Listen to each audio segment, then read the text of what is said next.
여러분, 만신창이 나라 살림이라 퍼주기 이제 끝이라. 참 듣는 말 자체가 안타깝다는 생각밖에 들지 않죠.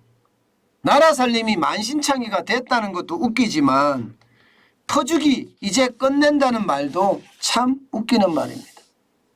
제가 왜 이런 단어를 썼나 하면요, 2023년 본예산 상승률을 보면 5.2% 상승했습니다. 5.2%. 5.2% 상승은요, 이게 문재인 정부에서 뭐 7%, 8% 상승시킨 거에 비하면 굉장히 약과다 이렇게 이야기할 수 있어요. 약과다. 아주 최소만 올렸다 이렇게 이야기할 수 있습니다.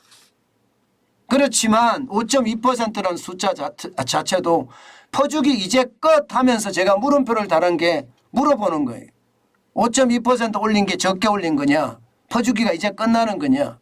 뭐 제가 봐서는 끝나는 거라고 보기는 쉽지 않습니다.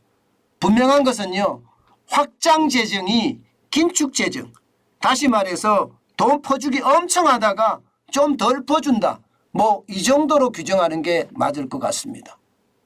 여러분, 5.2%가 얼마나 줄인 수치인지 한번 볼까요? 여러분 보세요. 문재인 정부 제가 말했죠, 미쳤다고. 왜 미쳤느냐, 2018년에 예산 늘어난 거 보세요. 7.1%나 늘렸습니다. 2019년엔 9.5%나 늘렸고요. 2020년에 9.1% 늘렸고요. 2021년엔 8.9% 늘렸습니다. 그리고 2022년 올해조차도 8.3% 늘렸어요. 그야말로 내 돈 아니라고 그냥 팍팍 뿌린 거예요. 엄청나게 뿌린 거. 이게 선거 앞두고 말입니다. 나라 예산으로 표사기했다는 이야기입니다. 표사기했다. 참 안타까운 현실입니다. 나라에 대한 사랑이 있는 것일까요? 국민에 대한 애정이 있는 것일까요? 저는 솔직히 그렇게 안 봅니다. 나라에 대한 사랑이 있고 국민에 대한 애정이 있다면 여러분, 아끼고 또 아껴서 돈을 어떻게 하면 더 벌을 것인가, 그래서 국민의 어떤 재산과 생명을 어떻게 지켜줄 것인가, 이 고민하는 게 저는 나라에 대한 애정, 국민에 대한 사랑이 있다고 생각합니다. 이렇게 퍼주게 했다는 것은요, 권력의 화신으로 저는 밖에 안 봅니다. 어떻게 하면 나는 계속 집권을 하겠다. 내가 못하면 우리 사람들 좌파 사람들이 하겠다. 뭐 저는 그런 생각이 가득 찬 것 아닌가 싶어요.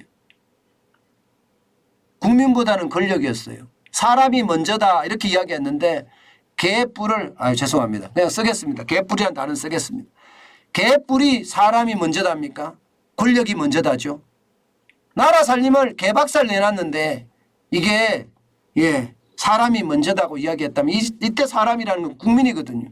국민이 먼저라는 건 이거는 말도 안 됩니다. 말도 안 돼. 여러분, 내년의 예산 그래도요 적지 않습니다.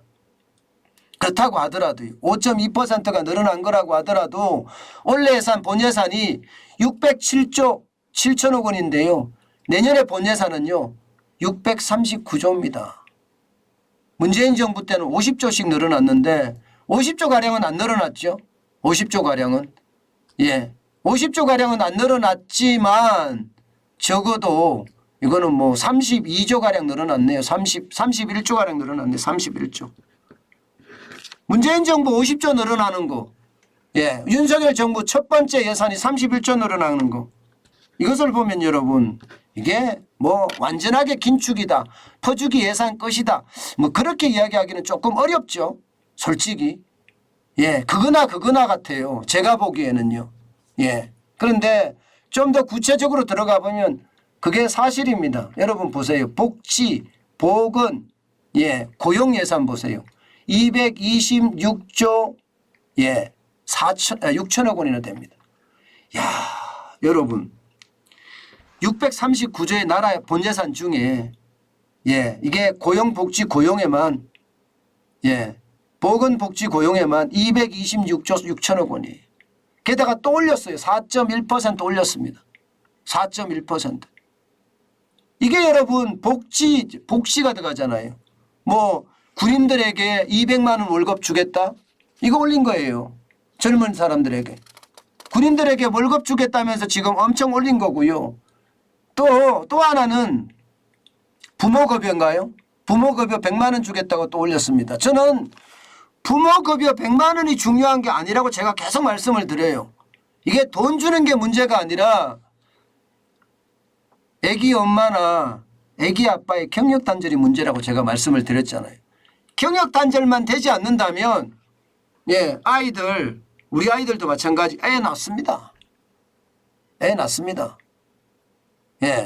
저는 경력단절이 문제라고 생각하거든요. 여기에 대한 지원책이 있어야 되는데 과연 거기에 대한 지원책이 뭐가 있나 싶어요. 물론 부모급여 주면서 저출산 문제 해결한다는 거 좋은 일입니다. 그거는 퍼주기라고 할 수 없습니다. 그러나 병사 월급을 200만 원까지 올린다는 걸 보면 솔직히 저는 속 터집니다. 속 터져요. 국방의 의무잖아요. 국방의 의무. 국방의 의무인데 이 국방의 의무가 뭐 어느 날부터 내 자산 정식의 수단이 되는 건가요? 그렇게 따지면 안타깝죠. 실제 말입니다. 보면 고용, 복지, 보건에 4.1% 늘어났죠. 그리고 진짜 웃긴 거 한번 보세요. 일반 지방행정이 13.9%가 늘어났습니다. 그래서 111조 7천억 원이 이게 공무원을 얼마나 많이 뽑았으면 예산이 어마어마하죠. 어마어마합니다. 교육에도 마찬가지예요. 교육에도요. 14.2%가 늘어났습니다. 지금 교부금이 넘쳐난다고 하는 데가 교육입니다. 학생 수가 없어요. 학생이 줄어들고 있어요. 그런데 96조 1천억 원이나 됩니다. 실제로 좀 늘어나야 될 거 있잖아요. 에너지가 아니라 산업 중소기업 에너지 오히려 18% 줄어들었습니다. SOC도 10.2% 줄어들었어요. 정작 늘어나야 될 건 줄었어요. 저는 이것을 보면서요. 윤석열 정부가 민간 주도의 성장을 한다고 하는데 이게 뭐 민간 주도의 성장이 맞는지 아니면 문재인 정부처럼 퍼주기 예산을 또 짠 것은 아닌지 저는 그런 생각이 참 많이 들었습니다. 이게 진짜 긴축이라고 이야기하는 게 맞나 이런 생각 말입니다. 진짜 긴축이라면 실제 말입니다. 약자 복지를 늘리고요. 약자 복지는 분명히 늘려야 됩니다. 현금 살포는 줄이고 이렇게 가야 되는데 뭐 그렇지 않은 것 같아요. 그렇지 않은 것 같아요. 뭐 세금 일자리도 100만 개에서 90만 개 수준으로 줄이는데 거쳤으니까 세금 일자리도 내년에는 계속 된다는 이야기가 되는 거예요. 그런 걸 따져보면 참 안타깝다는 생각이 또 나오는 겁니다. 물론 많이 줄여가기는 한다고 했어요. 관리재정 수지를 2022년 올해 110조가 되던 것을 내년부터 확 줄이겠다. 58조 2천억 원으로 줄이겠다. 다시 말해 2.6%. 관리재정 수지가 나라의 본살림이거든요. 나라의 본살림을 이제 적자 규모를 줄이겠다는 거예요. 2.5%, 3% 이내로 줄이겠다는 거예요. 이게 3% 이내로 줄이는 것이 아니라 흑자를 내겠다 이런 이야기가 나와야 되는 거 아니에요. 통합재정 수지도 마찬가지입니다. 뭐 0.6% 수준으로 줄이겠다 해서 올해는 70조지만 내년에는 13조 1천억까지 줄이겠다 이렇게 이야기합니다. 물론 천리길도 한 걸음부터 맞습니다. 참새가 황새를 따라가려고 그러면 가랭이가 찢어지는 것도 맞아요.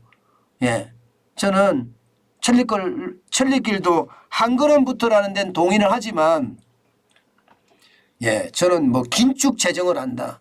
나라 살림을 완전히 바꾼다. 이런 이야기는 좀 과한 표현이다. 저는 그런 생각 많이 해봅니다. 지금 이대로 가면요. 이대로 가면 여러분 보세요.